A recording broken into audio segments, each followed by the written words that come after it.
కొనుక్కొని కోసుకుంటే మొత్తం తీసేసారు, రోడ్డు మొత్తం తీసేసారు.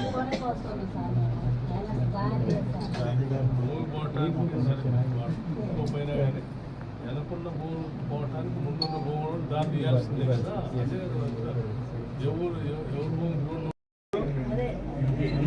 దుర్మార్గం పని జరగడానికి ఎవరు కారణం అయినా ఎవరు వదిలిపెట్టండి.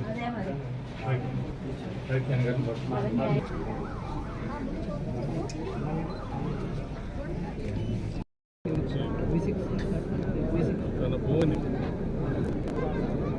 వేసినటువంటి మెరకని తొలగించారని చెప్పి మనస్తాపానికి తను ఆత్మహత్య చేసుకున్నట్ల మీడియా ద్వారా మాట్లాడారు, పిల్లలతో మాట్లాడారు. జరిగిన సంఘటన చాలా బాధగా, ప్రాణం చాలా విలువైంది. మనం పుట్టింది బతకటానికి కాదు, చావటానికి కాదు. ఎంత పెద్ద సమస్యలున్నా ఎక్కడో దగ్గర పరిష్కార మార్గం చూసుకొని బతకడం కోసం ప్రయత్నం చేయాలి తప్ప ఎవరో ఇటువంటి చర్యలకు పాల్పడవద్దని చెప్పి నేను ముందుగా విజ్ఞప్తి చేస్తాను. అలాగే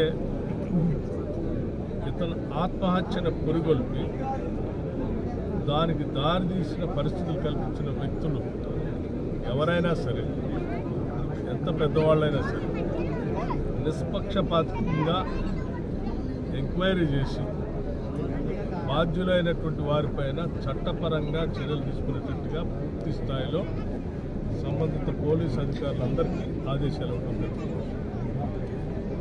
ఇక్కడ అందరూ మా వాళ్ళు, అందరూ నా వాళ్ళు.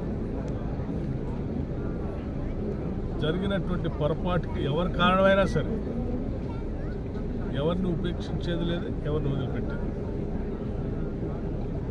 తప్పనిసరిగా ఆ కుటుంబానికి న్యాయం జరిగేటట్టుగా దాన్ని ప్రోత్సహించినటువంటి వాళ్ళపైన చట్టపరంగా చర్యలు తీసుకోవడమే కాకుండా